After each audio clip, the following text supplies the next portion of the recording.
Welcome to part 5, I think it's part 5, of Cisco Kid 15. And I have my camera zoomed all the way in because the first thing we're going to do is check on these staples. Do that right after this.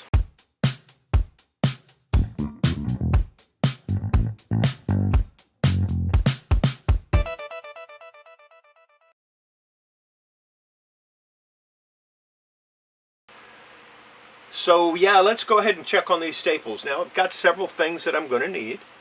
I have a 3x5 card with top and bottom Cisco Kid 15, a couple of little pieces of tape so that I can know exactly what these staples go to. I have paper towel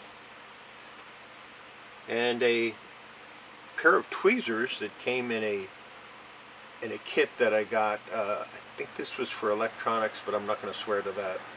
I don't remember exactly. I needed some small pliers, so I ordered this kit.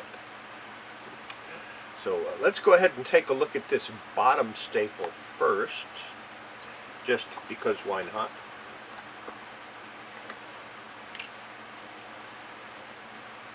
And it is black, which is not a surprise.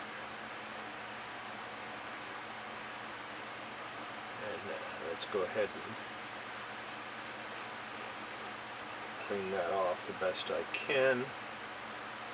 And yeah, it took all of that corrosion off. The staple is actually a lot thinner, it looks like.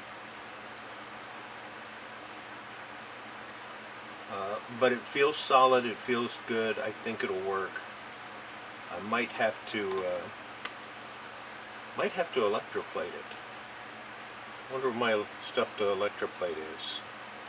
Oh well, I'll figure it out. So anyway, we know that this little crook at the bottom goes on the bottom. So I'm going to set that right there. Take this piece of tape and put over it. And that'll keep the staple for me. And, yeah, that definitely took some stuff off. That white vinegar is now yellow with some sediment in it. And I'll be cleaning these out a little bit later. Now let's take a look at the one that was real rusty. Really nasty.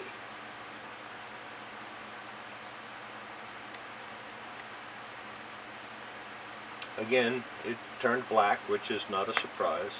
A lot of sediment in the bottom, and of course the vinegar is discolored. That's only vinegar, so I could have just picked it up with my fingers. It's not a big deal, but better to do things correctly. Oh yeah, the rust is off of it. There is no rust left on this. But like I said, it is now much thinner, smooth to the touch. That's a good thing. So, yeah, I think those are definitely reusable. It would not hurt to have them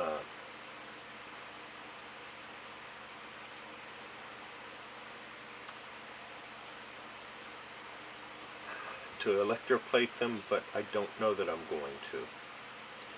Number one, I'd have to find my electroplate stuff.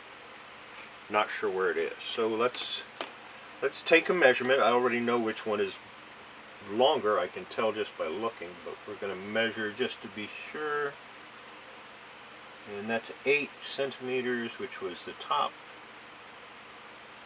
And that is 7 centimeters, which was the bottom. So it goes like that. Take this piece of tape, put it on there, and now we have our staples.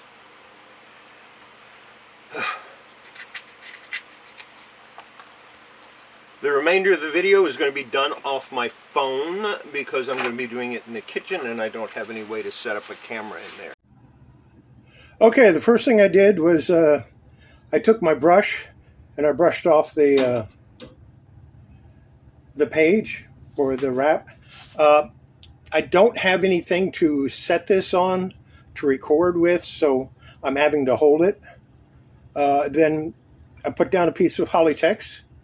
I put down the wrap, and now I'm going to put down a second piece of Kollecting. This one I've used before, but that's all right. It'll be fine.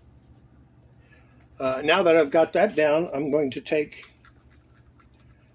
a soap mixture. It's dish soap and water, and I'm just going to start spraying it if I can. Open that up so I can spray it. There we go.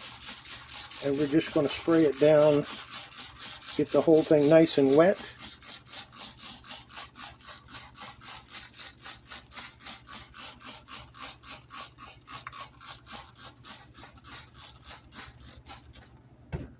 All right, I'm going to pause the video so I can turn it over. And I turned it over, and now we're going to spray this side, even though it already soaked through, so it really doesn't need it. And where's my squeegee? You see, I use a squeegee for this. Some people use other things. I just use a squeegee, and all I want to do is get a little bit of it out. Normally I'd be using two hands for this. Not easy to do. I picked this squeegee up at the dollar store, and I can almost do the whole comic with one. It's time to turn it over again. I'm going to see if I can do that without damaging it. There we go. And we'll use a squeegee again.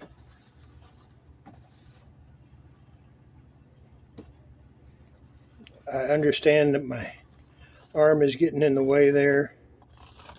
We're going to let that sit for about 5 minutes, and I will be back. And I'm back. It's been about, it's not been very long, about 3 or 4 minutes really. And I'm going to spray it with water. That's all this is water. It's sink water.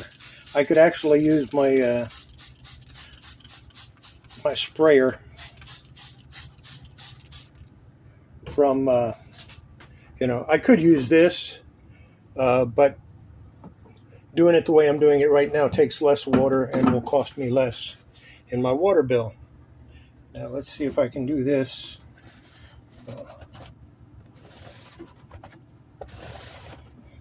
And I mean, this is not that much different from what other people do at this stage. Let's spray some more water. All I'm doing now is getting the soap out, and hopefully that stain, that water stain, will come out as well, because there is a mild water stain on this wrap.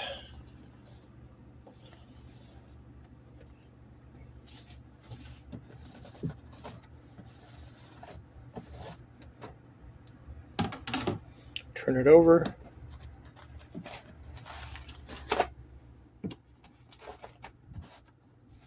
Spray this side. Oh, we got light. My sink light finally came on. I got to go in there. I got to go up in the attic one day and see what's wrong with it. Why it's. I think I got a loose connection up there somewhere. Maybe I'll do that during the winter. I'm not doing it in the summer, that's for sure. It's hot in this kitchen. I probably will not show this on every wrap I do. I'll show it on this one, and then I might show it on one other one later on. I'm going to stop it because I have something else I need to do. All right, what I did was I got my large cutting board that I don't use for cutting food. I only use it for this, and we're going to spray it down with water again. This will be the last time I'll spray this side, then I'll do the other side again. It'll be the last time I spray it with water, and then we'll go to the next step. because I don't want to make this video too long. And as you can see, it is taking out quite a bit of nastiness. Yeah, take a look at the dirtiness in that water. That's from the comic.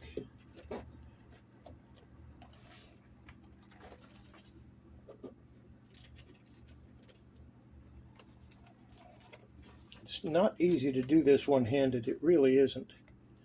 Just probably why I'm only going to do this a couple of times. Spray it one more time and hit it with my squeegee again.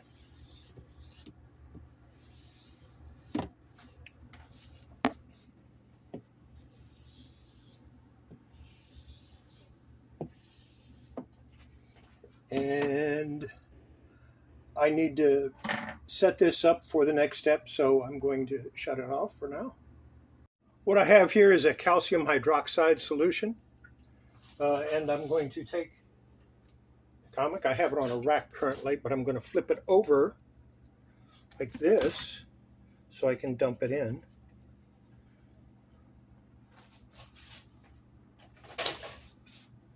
And then we're just going to press it down.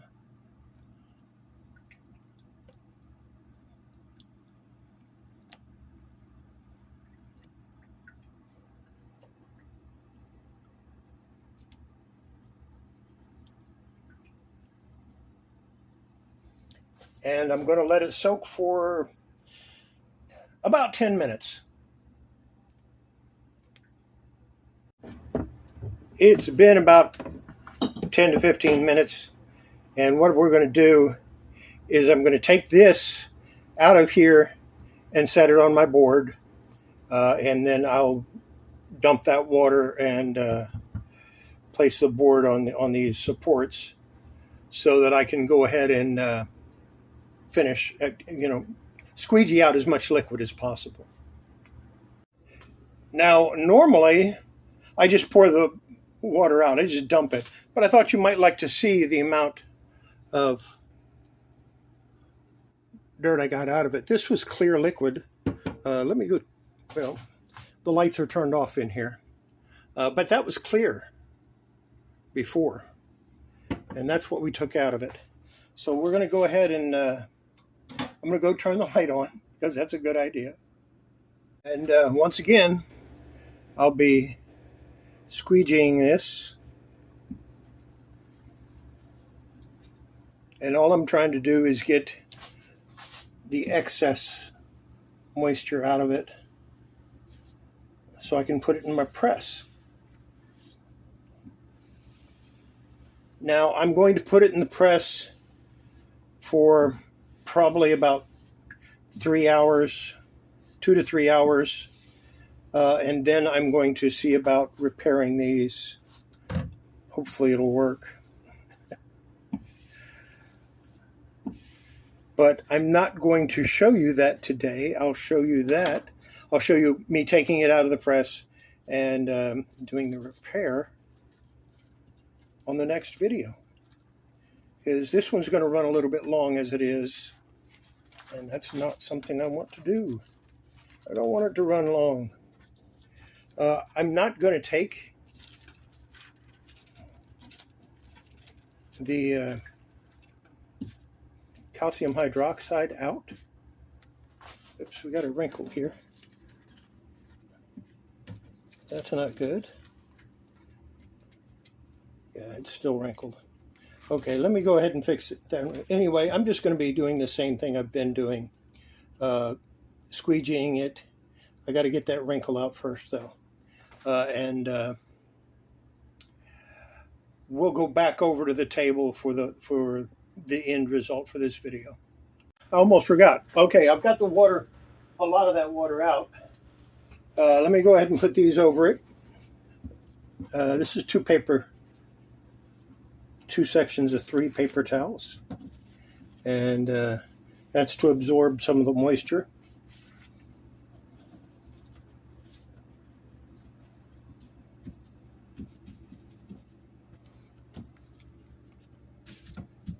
Normally I put them on one at a time, but doing this one-handed is not the easiest thing in the world. And then I'm going to take one of my Teflon sheets and put it down. Then what I'll do is I'll flip it over. I'll put 2 more paper towels and 1 more Teflon sheet, and then it'll go in the press. There you go. That's how I clean and deacidify comic. Now the press that I put it in is my Vivor book press. That's a cold press. I don't use my heat press for that. I guess I could, but I really don't like it because I can't get as much pressure on the Vivor press as I can, or with the heat press, as I can with my Vivor cold press. So that's what I do, and I have a couple of pieces of shelving that I put it on. It's the same shelving that that Jerry the Jitterbug uses. As a matter of fact, I stole the idea from him. I saw his shelves and I went, huh, I can order those. So I did. I ordered 5 of them because they were cheaper if I ordered a whole case. And they came 5 to a case. So there you go. That's it for this video. It might run a little long. I don't know. I haven't, obviously, I haven't edited it yet. And we'll see how that turns out. The next one, I'm hopefully going to have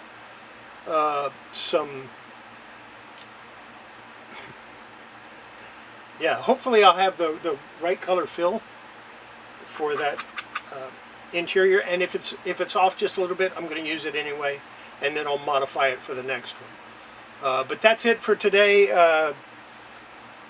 Don't forget, do all those YouTube things. If you want to support the channel, you can buy me a cup of coffee down below. It's really about the only way to support me because I'm not getting enough views to get monetized. And tell your friends about me. If you think somebody will be interested in what I do, let them know. Maybe we'll get lucky one day, and I can make 3 or 4 cents on a month from it.